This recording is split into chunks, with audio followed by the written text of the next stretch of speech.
بسم الله الرحمن الرحيم، والصلاة والسلام على أشرف المرسلين. اللهم صل وسلم وبارك عليك يا حبيبي يا رسول الله وشفيع يوم القيامة محمد صلى الله عليه وسلم. أحلى وأجمل متابعين في الدنيا، يا رب دايما تكونوا في خير وفي أحسن حال. ده طبعا اللهم بارك يا رب، اللهم بارك. طبعا بقى الأرنب بقى أنا عدلتله هنا. طبعا أنا في المية دي أنا هطلعها أصلا، هما بس هيجين. تمام. طبعا أنا طلعت الصبح رميت لهم يا جماعة، أنا كنت بشحن أوردر معايا، فطلعت رميت لهم ربطة برسيم ونزلت. تمام. فانا دلوقتي هرميلهم الاكل وهرميلهم كل حاجه. خليكم بس معايا، بس هطلع الجردل ده بره. بصوا كده يا جماعه، انا كده طلعت بعتبر بره. تمام. طلعت الجردل بره. طبعا انا هدخل اجيب لهم دشيش، بس طبعا قبل ما اجيب لهم دشيش شوفوا يعني حاجه زي كده. لا، اكياس زي كده لا يا جماعه، ما تسيبوش اكياس زي كده في العش عندنا. مش عارف هو كيس جبنه اصلا، بس برضه يا جماعه ما تسيبوش اي اكياس. اللهم بارك يا رب، اللهم بارك. طبعا هما هنا عارفين القضا بتاعتهم، فطبعا هجيب لهم دشيش او ذرة صفرا يا جماعه. من عند الذرة الصفرا موجوده. طبعا هجيب لهم ذرة صفرا تبقى قدامهم عادي، مش هيجرى.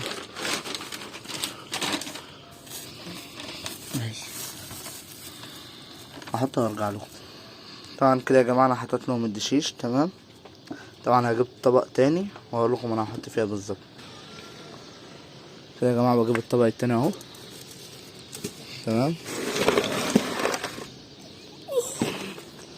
طبعا ده مطرح الحاجات القديمه اهو.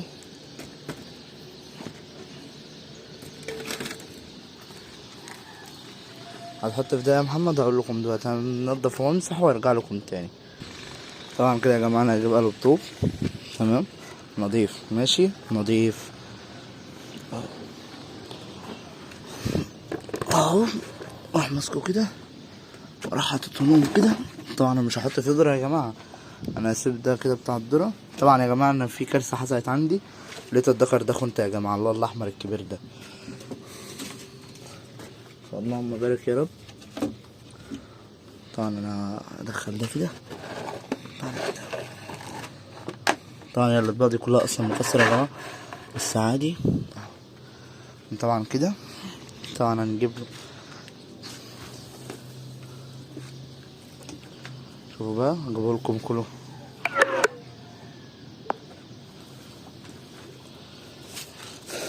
طبعا انا عندي بقى شويه عيش ناشفين اهو،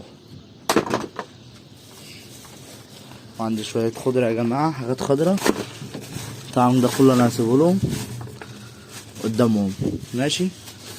طبعا انا حطيته في طبق لا لوحده يا جماعه عشان ما يعفنش هو والذره.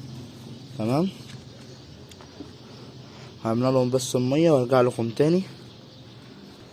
طبعا كده حطينا لهم يا جماعه الميه النضيفه زي ما انتوا شايفين كده. اللهم بارك يا رب، اللهم بارك. ربنا يا رب يبارك لنا فيهم ويرزقنا خيرهم يا رب. طبعا بقى البرسيم، طبعا انا كل يوم يا جماعه بجيب لهم برسيم. طبعا البرسيم مرمي لهم كده رابطه كده في الاخر يا جماعه. شوفوا رميتها ازاي. طبعا كده قدامهم الاكل يا جماعه، بسم الله ما شاء الله تبارك الرحمن. طبعا الدجر ده يا جماعه هاخده اغيره ان شاء الله بكره في سوق التلات، السوق بتاعنا ان شاء الله باذن الله. فاللهم بارك يا رب. طبعا ده بصل بقى يا جماعه وخضار طبعا في ناس بوكلوا عادي للارنب. اللهم زد وبارك يا رب، اللهم زد وبارك. الدجر ده يا جماعه اللي هو الاحمر ده، اللي هو في النص ده اللي انا مشاور عليه بالظبط، ده ان شاء الله بكره هننزل في السوق هنشوف اذا كان مخص ولا لا. اكيد هكد برضه عليه. طبعا دي بقى الاخنان اللي انا عملتها يا جماعه. انا عملت هنا 2 وفي الجنب ده 3. طبعا بقى رحت مقفل كده عليهم. طبعا ان شاء الله اي حاجه منهم لما تولد باذن الله باذن الله باذن الله هصورها لكم.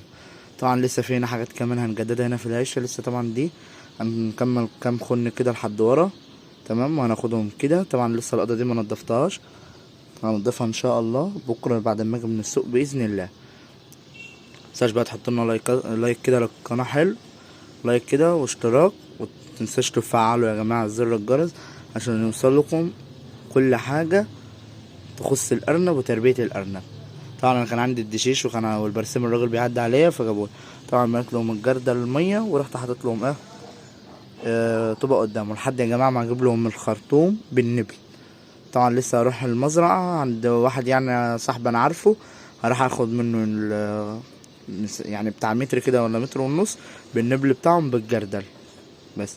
طبعا اللي قاعد ده يا جماعة ده قرن زي العسل. شوف ساب الخضار والخضرة والحاجات الخضرة وهو قاعد يقروط فهو في البتاع ده في الذرة. يلا اللهم زد وبارك يا رب، ويبارك لنا يا رب في منا، ويرزق الجميع يا رب، ان شاء الله يرزق الجميع. متنساش بقى تحط لنا بقى لايك للقناة عشان يفعل كل جديد. والسلام عليكم ورحمة الله وبركاته. وشحنا يا جماعة البطاية بتاع الدكتور ادهم، ربنا يا رب يبارك له فيها. متنساش بقى تحط لنا لايك للقناة عشان تفعلوا زر الجرس عشان يوصلكم كل جديد من قناة مملكة محمد لطيور الزينة. والسلام عليكم ورحمة الله وبركاته.